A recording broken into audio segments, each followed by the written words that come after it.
garden into your food pantry. And I'm super excited to see the people here today because I think it's going to be a really good, inspiring exchange of ideas. So our guest speakers today, really all of you are welcome to contribute, but our featured speakers today are Irene Brooks, and I know her thing says Catherine on there, but that's Irene from the Copper River Native Association, and Sean Enfield from the Breadline and Fairbanks. Hi.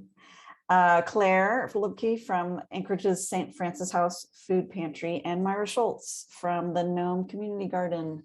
So those are our featured speakers, and I'll turn it over to Iva really briefly to introduce you to what the GROW program is. And I think I forgot to tell you, my name's Emily Becker, and I'm with the Rural Cap GROW program. Go ahead, Iva. Hi, I'm Iva, and I'm in Anchorage on Denina land, and I work for Rural Cap, which is a nonprofit that was started in the 60s with the mission of empowering and improving the quality of life for low-income Alaskans. Is there a cat in your with Sean? Sorry, I'm also really easily distracted. But anyway, it looks like there's a cat. Our GROW program was started in late December, and it's funded by the CARES Act. So we're running out of funding in September, but hopefully we're gonna figure something out to continue this work. But basically the idea is to provide funding and assistance for community gardens in rural Alaska communities. So we're working with 10 different organizations throughout Alaska. I think the furthest north is Shungnak and the furthest south is Metlakatla, and doing a bunch of different stuff with them. And then we're also doing more of like a public outreach side of it, which is mostly these webinars / like conversations that we've been hosting about different topics related to gardening and food security. So yeah, thank you all for being here.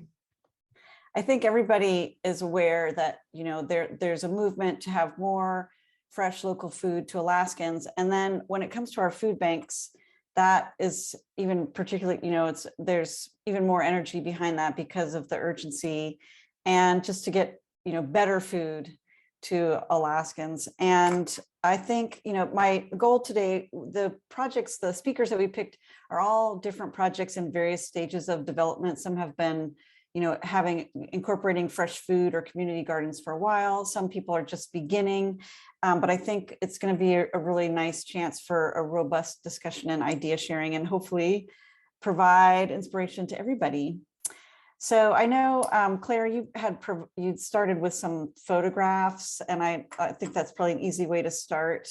If you want to pull up your screen and tell us what St. Francis House has been doing, and then we'll hear from each of the other groups as well, and we can talk about maybe questions that you have or ideas that come to mind. Sure, I'm happy to start. Hi, everybody. Some of you guys are familiar to me already, so it's great to see you, and some of you I haven't met before, so nice to meet you. My name is Claire. I'm the program director for St. Francis House Food Pantry in Anchorage, and we've been kind of around since the 60s, so we're pretty large. But the work we've been doing to incorporate gardening and fresh produce is definitely newer. And yeah, I'm just going to share a little bit about that. I put together like a 10-minute, well, it took me 10 minutes to put together. It'll probably take me 2 minutes to share, but let me see. I hope share screen. Oh, host disabled participant screen sharing. Gina, can you make me a co-host, please?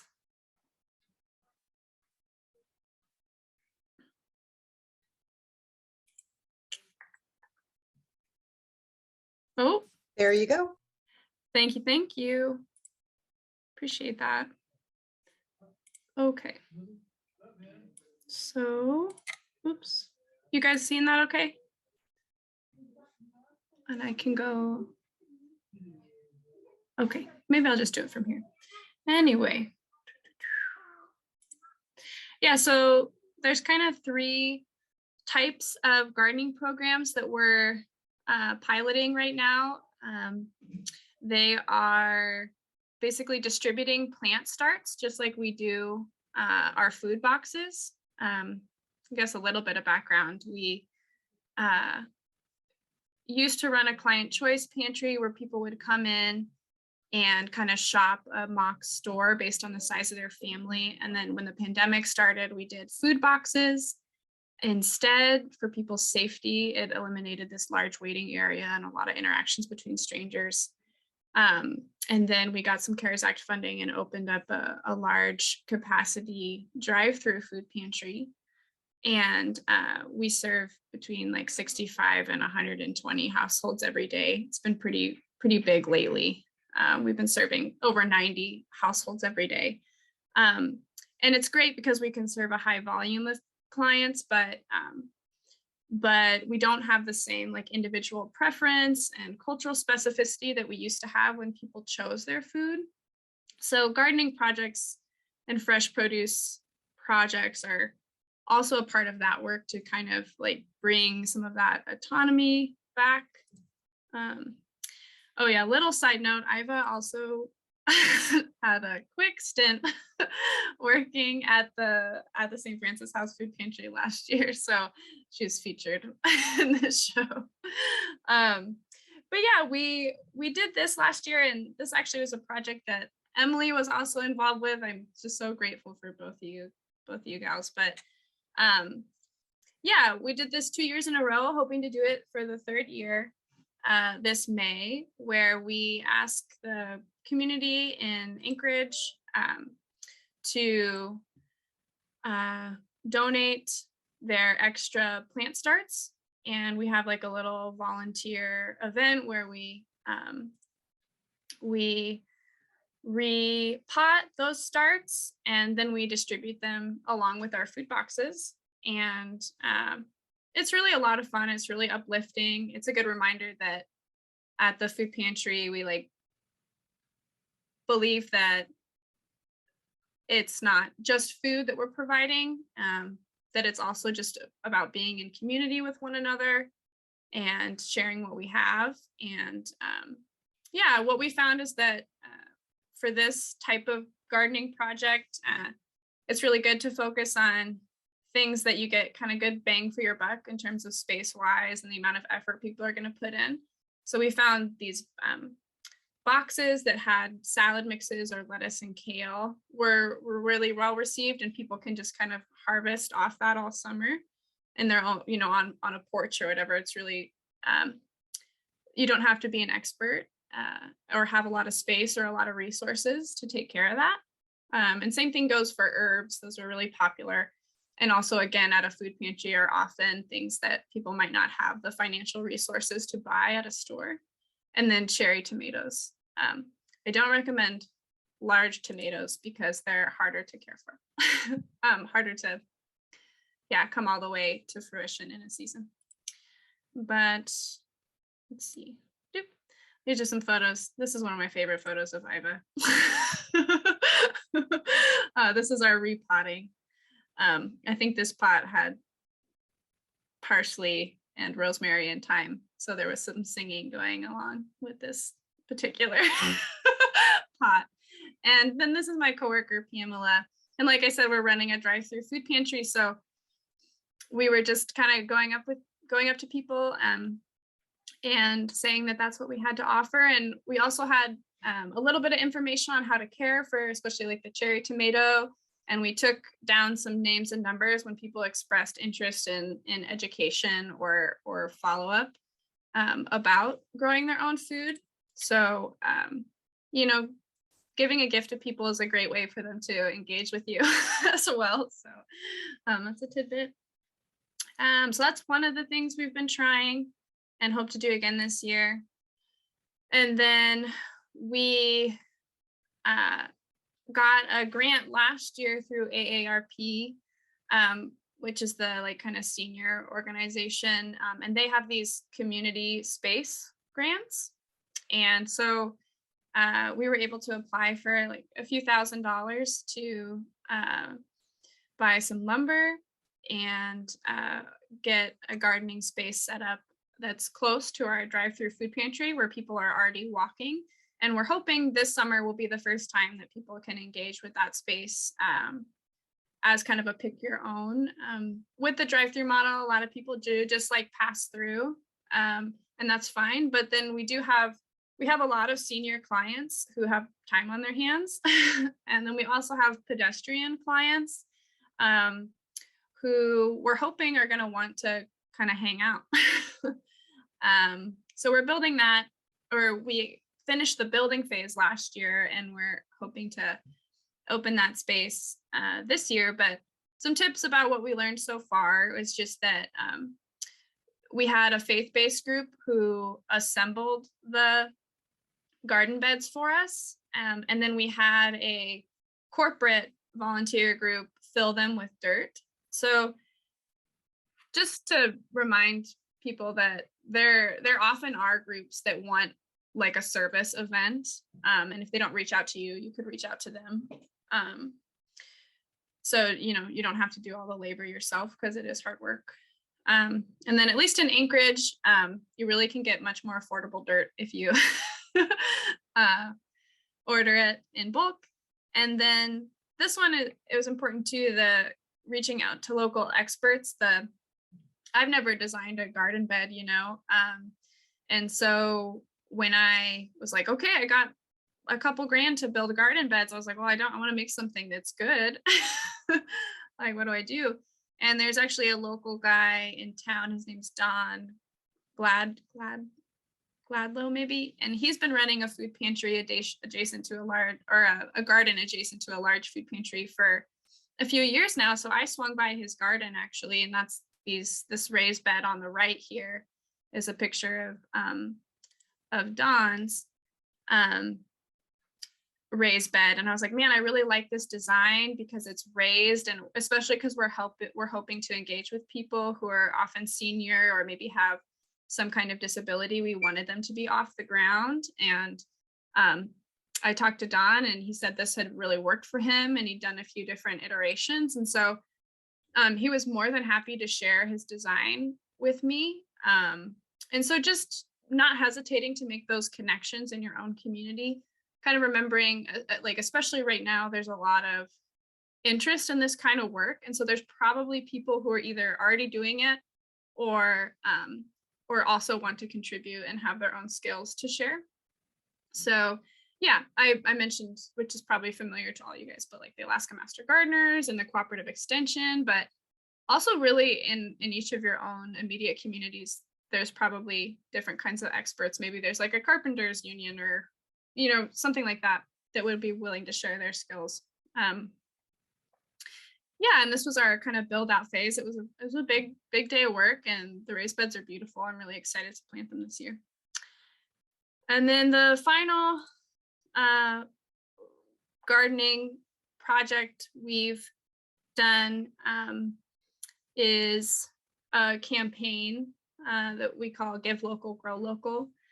And this is partially like, we're really lucky because one of the other programs that Catholic Social Services runs in Anchorage is the Refugee Resettlement Program for the state.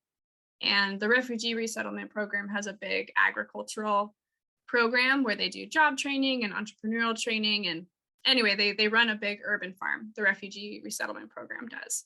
And so it's ripe for collaboration. So basically, but what I think could be replicated in other programs is essentially what we do is we ask the community to donate to a specific fund. And we say the only thing we're going to spend that money on is buying food from the urban farm and then donating it directly to the food pantry. And it's a really good sell, I feel, one, because, well, mostly because basically the dollars go twice. And so if people are looking for ways to contribute to food security, it's just a nice narrative that, you're going to buy from a local food producer and you're going to give it to someone who is in need. And also, like, produce is like the number one requested thing at the food pantry, and definitely the most expensive to try to meet that need. And local produce is generally pretty out of reach for our clients. So it's just, there's a lot to really highlight with telling the community or people who want to support you, like, hey, this is the best way, and this is a very specific ask. And I think people who want to contribute appreciate the like specificity of that kind of project. So maybe there's people who are producing food in your area that would want to partner with a food pantry on a campaign, a fundraising campaign like that. And then that's my final slide. So yeah, I just thought I would say that things like this, I think, have to start small. And I included that little lettuce box. Like, that's a garden for those people, and that could be the entry point. And who knows, maybe their kids will get, we had clients say last year, like, oh, my kids are really like interested in plants, so I'm trying to figure out what to do with them. And like, you know, it's like the little things. And then, yeah, that picture on the right just shows this is the courtyard space where those 5 garden beds are going to go, the raised garden beds. And so it's, you know, it's not, we're not going to by any stretch of the imagination meet the like produce needs for our, you know, 1,300 visits, you know, 1,300 households that we serve every month. Like, we couldn't possibly grow that much food, but I think the exposure is really important, and the opportunity for community is really important. So that is my bit. Thanks, Claire. Yeah. I'll add there that the pots for that project on the right, you know, we put out an ask on Facebook, or, you know, with the Master Gardeners in Anchorage. You know, that's Facebook may be like destroying democracy, but it's a great place to get free stuff. You know, all you have to do is ask in your community, and people always want to get rid of pots. So like, if you need pots, you know, just say, hey, I'm looking, and, you know, people are always wanting to throw them away. And hopefully there's some free ones that you can get. And then a lot of the starts came from hydroponic growers. So, I mean, obviously in Anchorage, we have, you know, more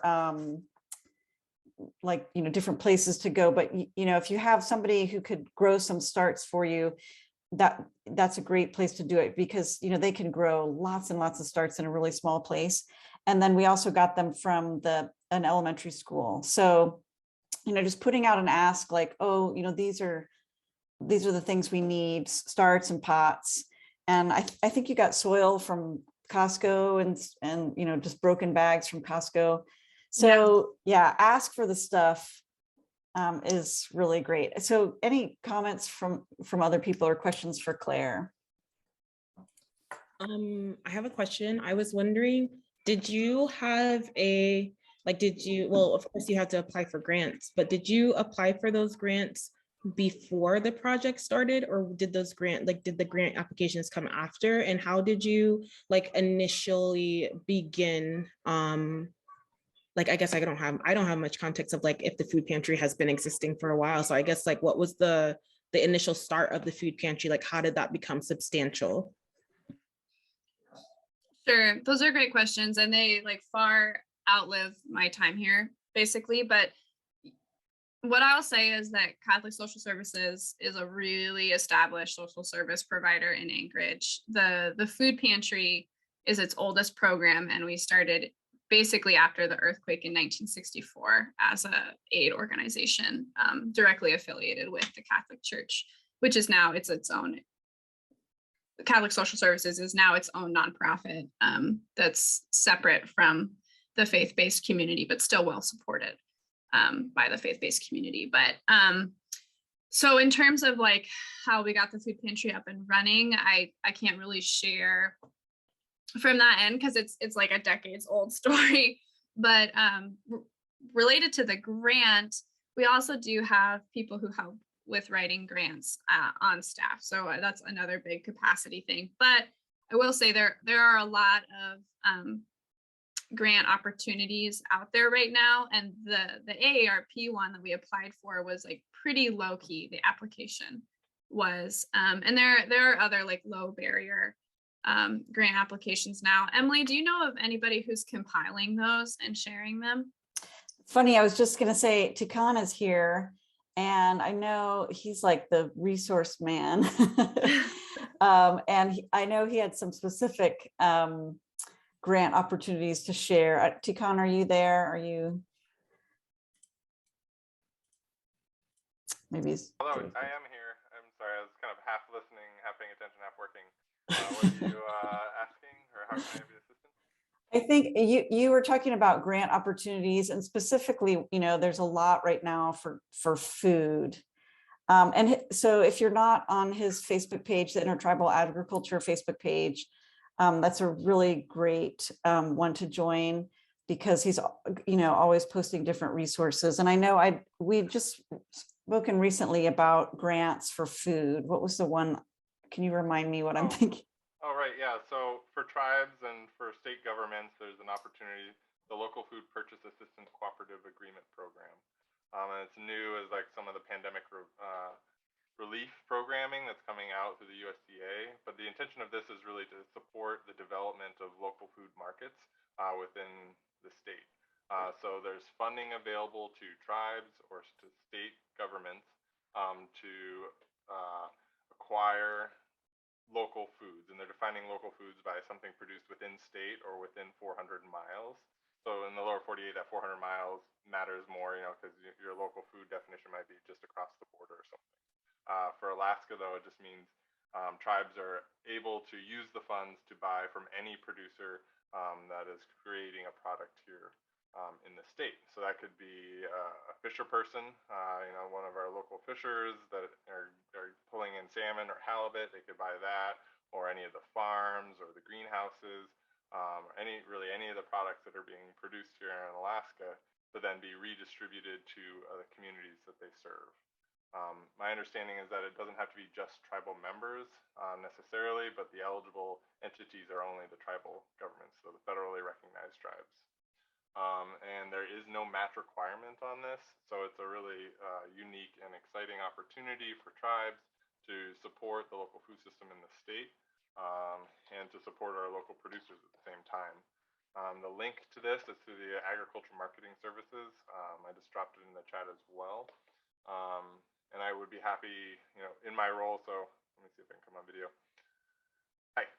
So I am a technical assistant specialist working with the Intertribal Agriculture Council, and I support tribes and tribal producers across the state by providing free technical assistance. And that kind of ranges in a broad category because it's everything that supports food sovereignty, food security. But a big part of that role is understanding and knowing the available programs and services that exist underneath the USDA and how they might be applied here in Alaska. So any of you tribal members or tribal producers, I'm happy to connect offline. I'll put my my email into the chat as well.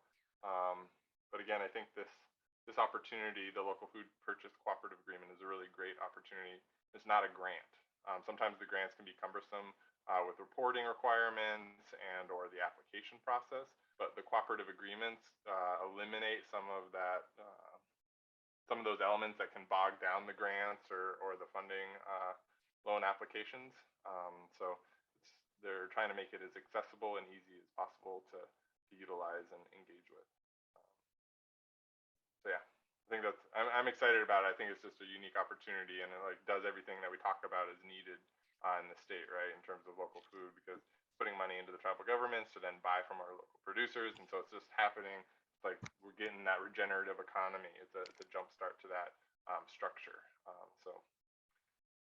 Any of the tribes with existing distribution programs, whether it's elder food boxes or youth school lunches, or a traditional standard food bank structure, have that in place enough to apply for this opportunity. So, yeah, can I answer any questions or provide any more context? Thank you. Go ahead, Irene. Okay, thanks. I met with Grayson Wallace, I think her name was, yesterday, and she's going to start an email list to start sharing grants relating to food. So if anybody wants to get on that list, if they want to email me, and I'll put my email address in the chat. And as soon as we hear about specific grants that relate to food, we will send an email out to everyone and on the list and give everyone a chance. And we hope that other people will do that as well. She's going to start it, but it's going to be open so that anybody can share grants and update it. So, Awesome. yeah, that was a result of that grants and more grants meetup that I suggested. Thanks, Irene. And as long as you have the microphone, why don't you tell us about your project? And Irene is amazing, has amazing energy out there for the Copper River Native Association. So tell us about your food bank program. Okay. From what I understand, the food bank has been in existence since at least the 90s, if not before. And they've had a garden most of that time. Last fiscal year, we served over 550 individuals comprising over 250 households.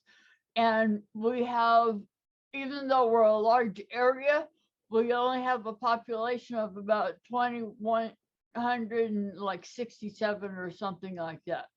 So we're serving over a quarter of the population.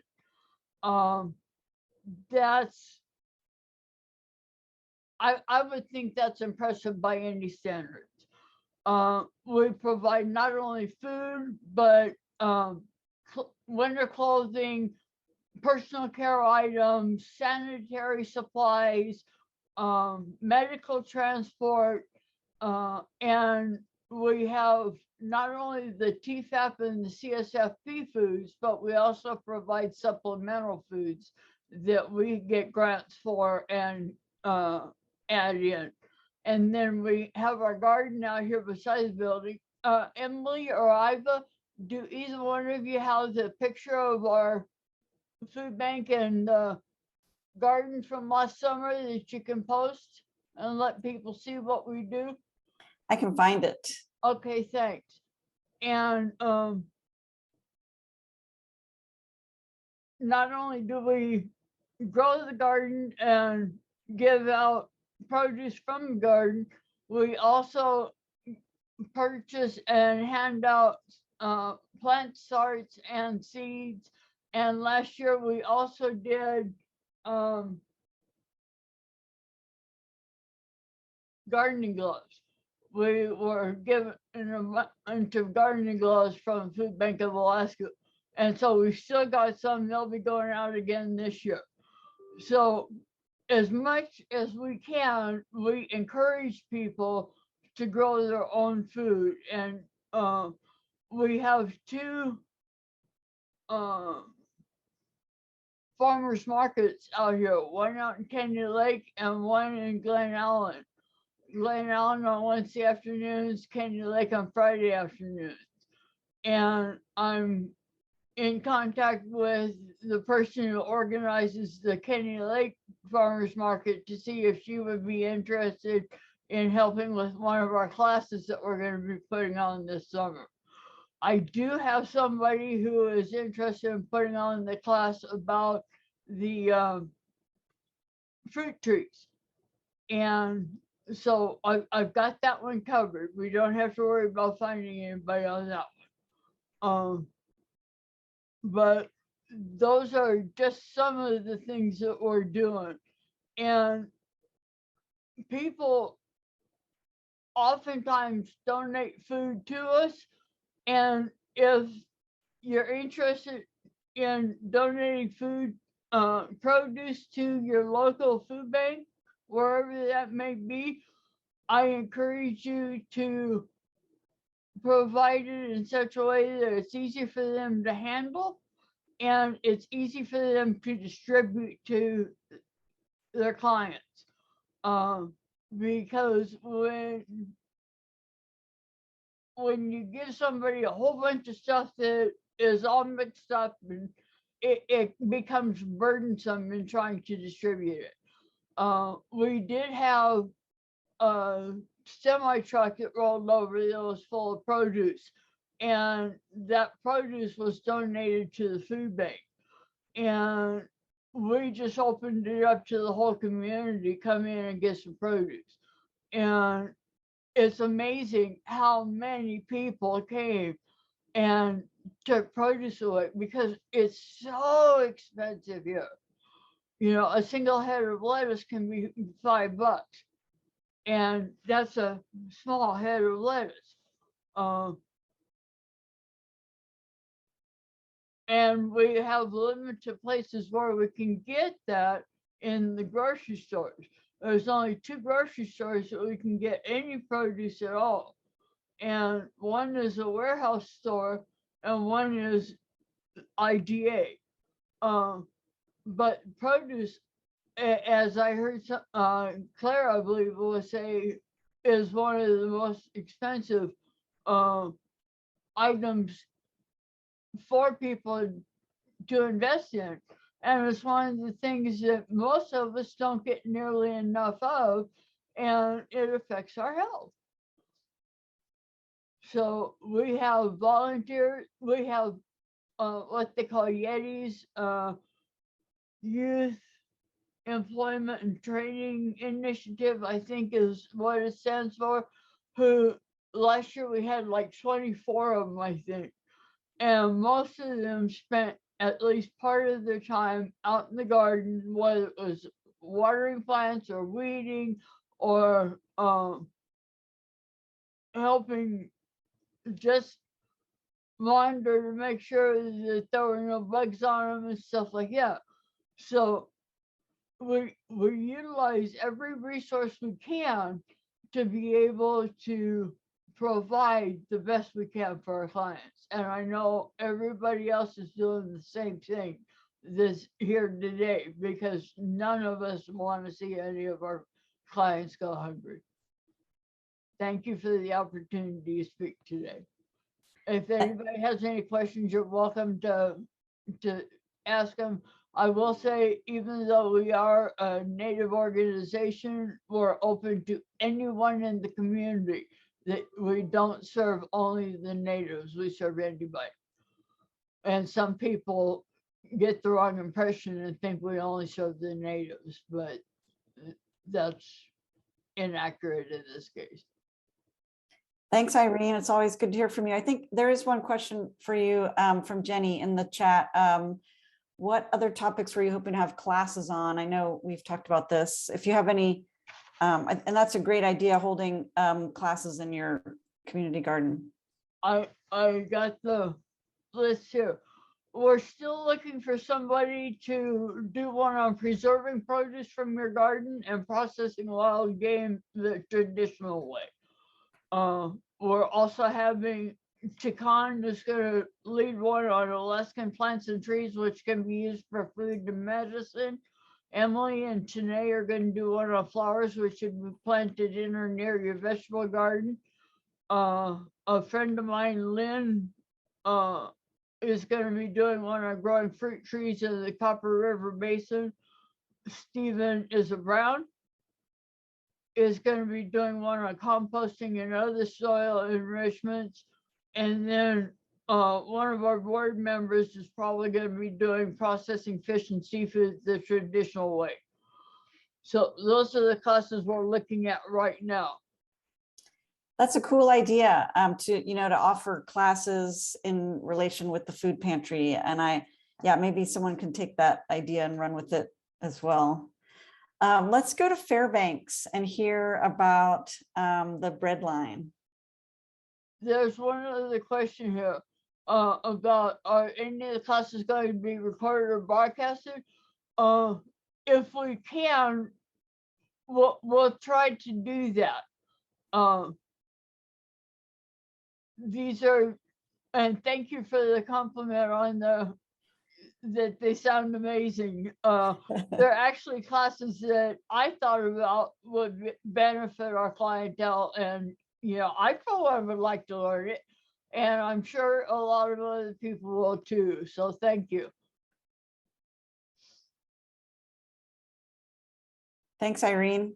Yeah. All right, Sean, I think we're ready for you. Alrighty, yeah. Hi, my name is Sean. I'm with the Breadline Inc. and the Stone Soup Community Garden, located on the unceded territories of the Lower Tanana and Fairbanks as well. So our community garden started most in 2015, mostly as a way to provide fresh produce for the soup kitchen that we run at the Breadline Inc. The Breadline is we have 4 programs. It's an anti-hunger program, and we have the main one. The first one was the Stone Soup Cafe, which is a soup kitchen, and that's grown into 3 other programs, including Stone's Throw, which is a culinary training program, Kids Cafe, which gets families out volunteer and provide food for the cafe, which is suspended right now with the pandemic, and then lastly the community garden, which is how I started with the organization. Like I said, the community garden started in 2015. It did start small. It was just a few bathtub beds behind the building. I think about 8 bathtubs behind the building that they put dirt in and grew greens and tomatoes and stuff in.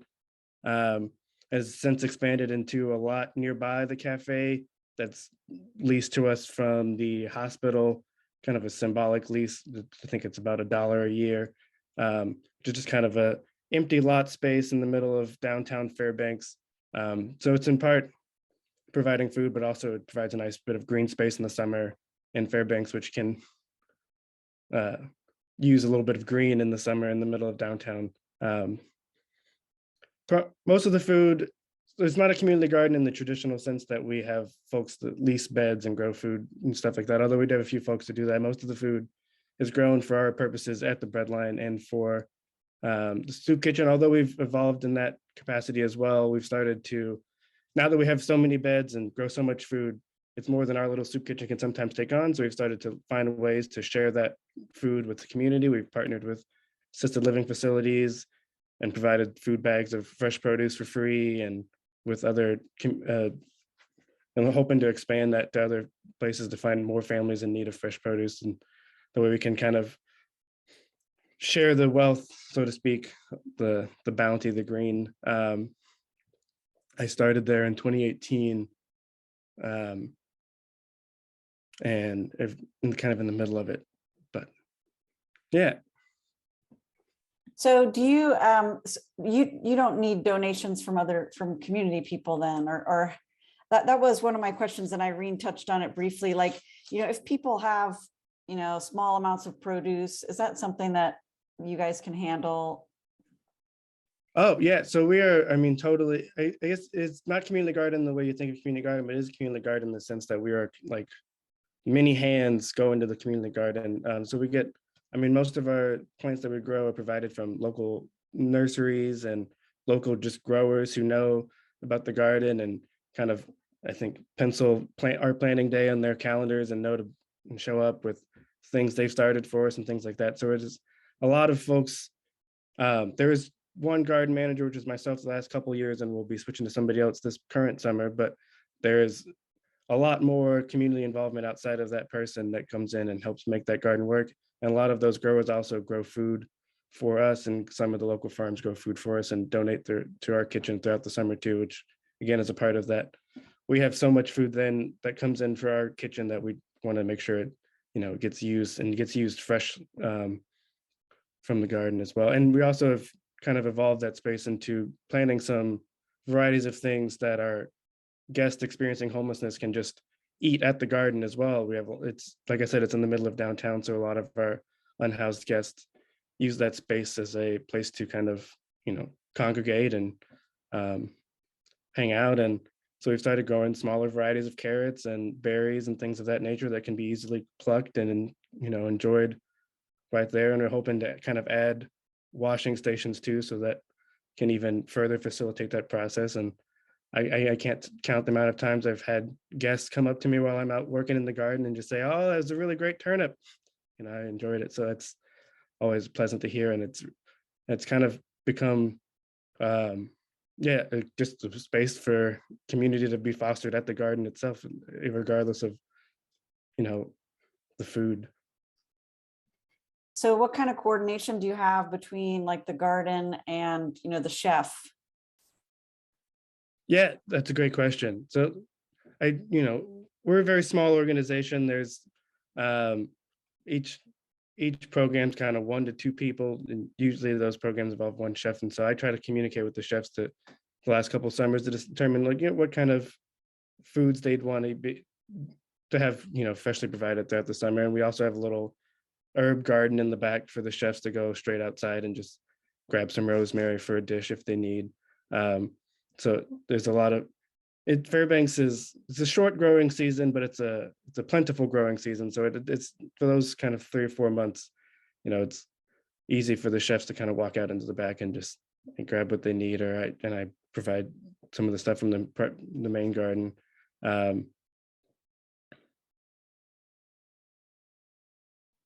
Awesome, thanks. What other questions are there for Sean? I do see some comments here.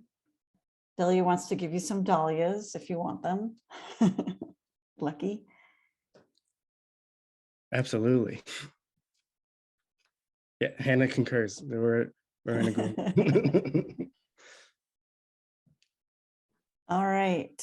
Well, let's head I was over. wondering if anyone could talk about composting too. Like, I feel like we've been talking a lot about the more of the like growing and consumption side of the food pantry food system. But what about like all of the food waste, and what do you do with that? And what's it like setting up a composting system at your food pantry?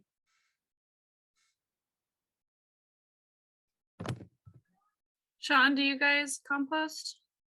That's something we're trying to develop a better system for. We have beds dedicated to compost, and one of our cafe chef has his own composting thing, so we provide a lot of stuff for him to compost at his house.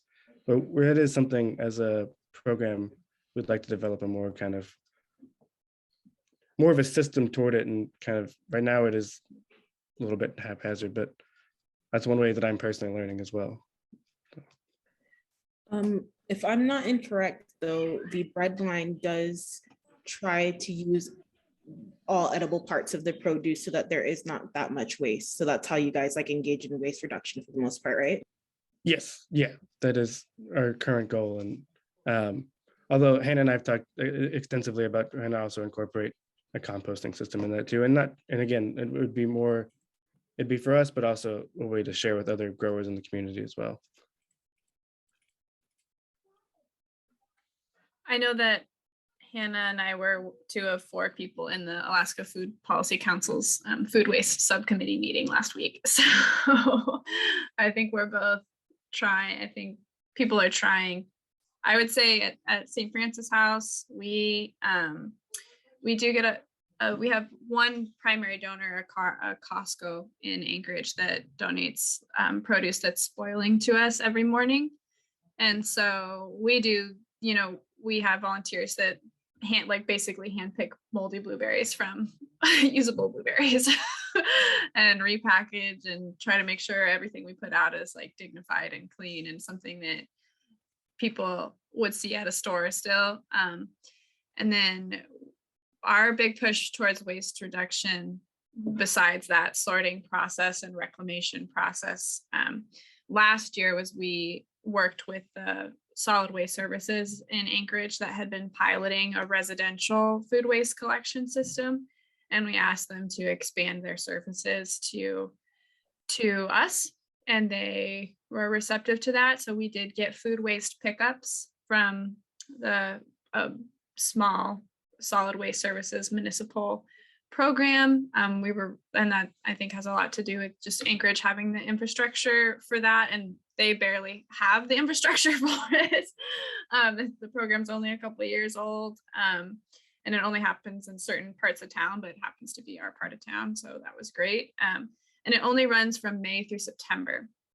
So my hope this year is to start building our own compost pile along with the raised bed gardens, but because there's a pretty big gardening program that happens in the refugee agriculture program, I know that composting is just a lot of work and it can be kind of unpleasant and take up more space than you think it's going to. So that's what I'll say for now. I know that this year we'll do both. We'll do the food waste pickups and we'll try to start a compost pile that's manageable, but we're not going to be ready to compost pallets of produce in our backyard this summer, but trying to take those incremental steps. I have a question for you guys in terms of the compost and maybe a suggestion when you guys do start developing your compost plans. Maybe you could think about housing worms in a space if you guys have building space that worms can be maintained, because they do help to make that human aspect. I don't want any tangerine, no thank you. Make that human aspect of composting a little easier, because they do go through so much produce, like they eat it, and yeah, I think that worms, Uncle Jim's worm farm is where most people that I know that are into vermiculture get their worms from. Cool, thanks, Ice. Let's head over to Nome and hear from Myra and about the Nome community garden. Hi everyone, I'm Myra. I live in Nome and I coordinate the community garden, which is on Inupiat land, and we are kind of just in our startup phase. We don't have a lot of history at the moment. It's basically just me jumping around at a small community garden begging people to come grow things. But we are picking up steam and we have a big expansion coming up thanks to Rural Cap and the Grow program funding. And our community garden is adjacent to the food bank in Nome. I am only associated with the community garden. I actually have no idea what happens at our food bank, but it has been my goal since I started growing there in 2018 to provide food for the food bank. That hasn't really happened yet because it's just a lot of work to produce a lot of food, but we are getting closer and closer to that. And I'm now working with Nome Community Center, which owns and operates the space that the community garden is on, as well as the food bank.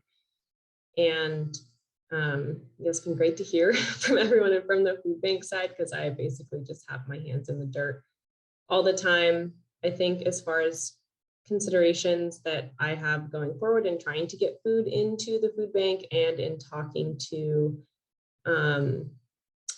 I have talked to the food bank in Kodiak. I'm from Kodiak, in trying to see how to donate excess produce to them. And the biggest thing that I want to focus on is growing food that people want to use, as well as providing education for food that people may not know how to use. So Nome is obviously pretty far north. It's really easy to grow kohlrabi, but I mean, if someone had handed me a kohlrabi before I lived in Nome, I would have been like, is this an alien? What do I do with it?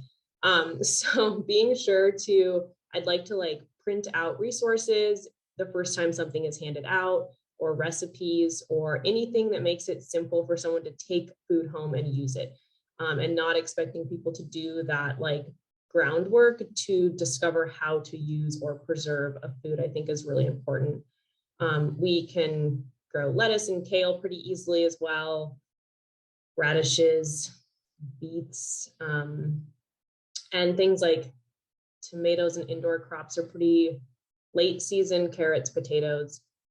So those aren't going to be things we're able to provide all summer from our garden, but working to kind of establish ways for food to be used. And for food that is easier to grow here, I think really sets the groundwork for people doing their own growing and their own gardening and providing for themselves in that way as well. So those are kind of my goals for this summer. That's awesome. And I know you do a lot with incorporating youth, getting your starts growing. Can you tell us about that?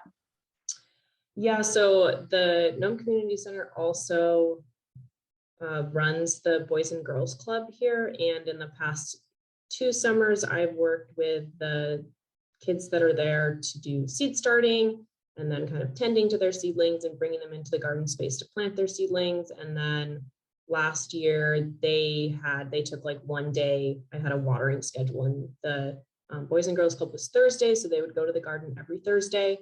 Unfortunately, with my work schedule, I wasn't actually able to be at the garden, but I should be able to be there this year, so they could kind of watch their plants grow and harvest and snack on things while they were there. We also had a really terrible rainy summer last year, so there was not actually that much to snack on. It was just like grounding plants.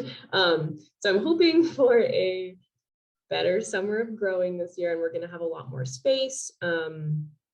I need to sit down and look at our plans, but I would like to have, you know, maybe one of the garden beds is dedicated just to Boys and Girls Club, so they have some ownership over it. I think that's really important too, that people feel like they are invested in the process, because growing is kind of a long process to get like one leaf of lettuce. So really being invested in that and having ownership over it. And the kids are great. They're so excited. They're so happy to like just be outside and playing in the dirt.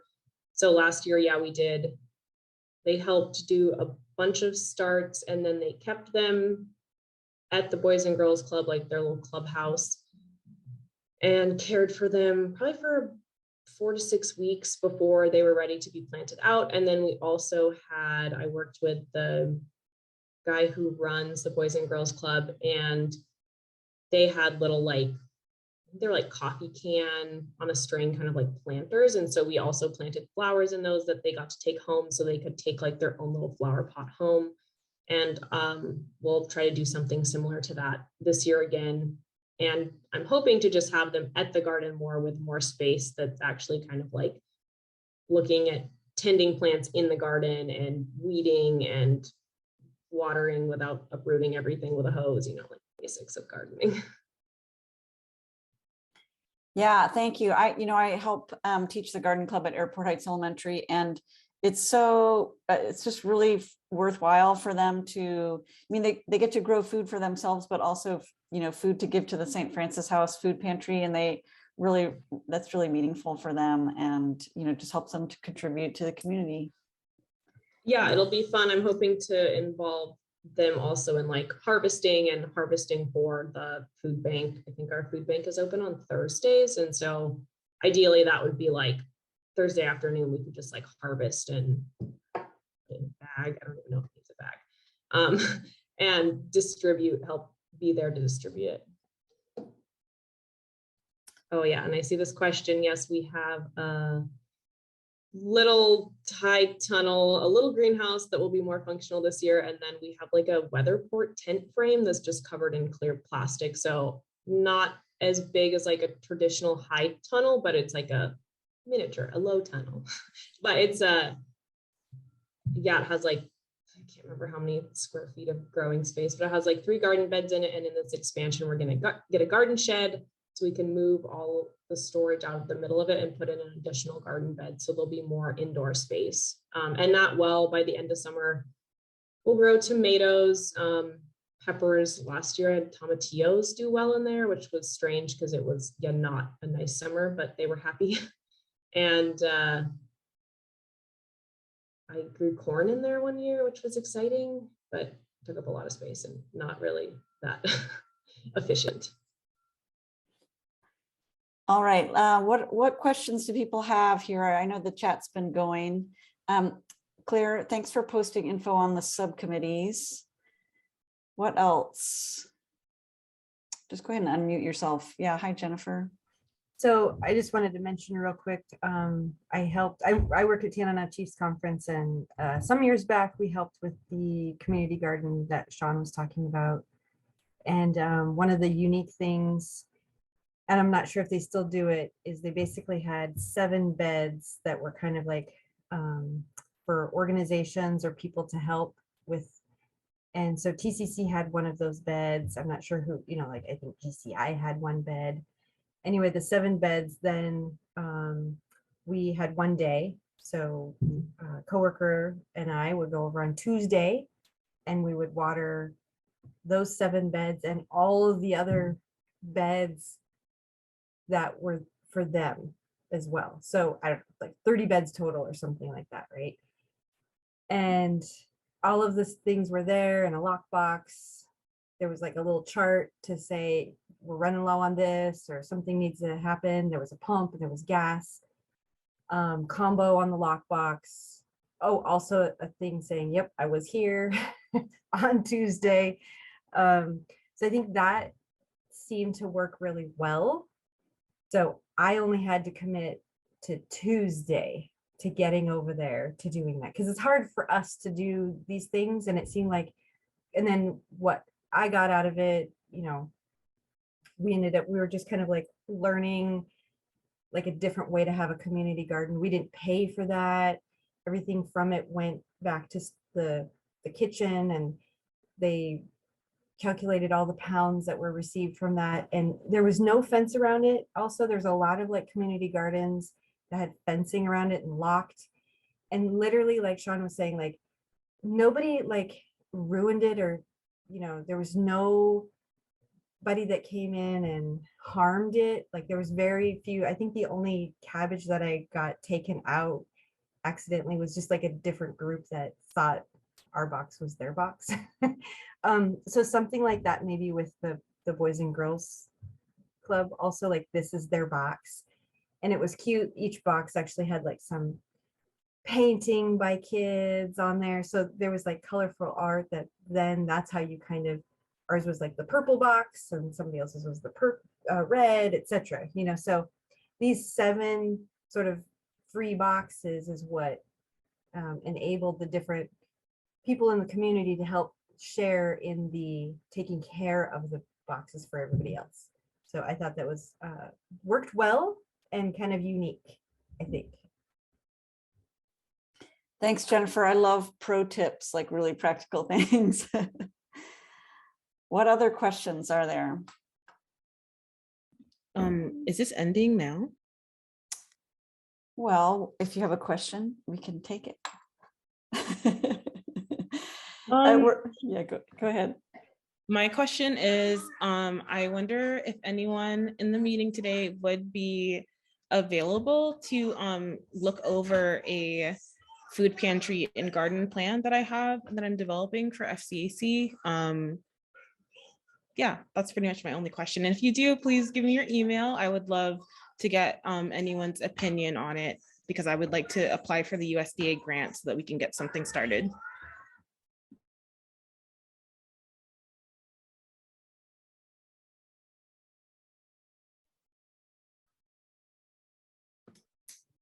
I'm gonna volunteer us for that. Yeah, I think Sinead probably would. They're not here right now too, but I'm sure that they would like to help out with that too. And Claire says, reach out to her too. Awesome. Well, thanks everyone. As usual, it's really inspiring for me. These discussions always go in different directions. Oh, good, NTCon as well. There's a lot of people eyes. We got you. And it gives me great ideas for all the different projects that I'm working in, and I just appreciate you coming and sharing so much. So thank you very much, everyone. Have a great rest of your day.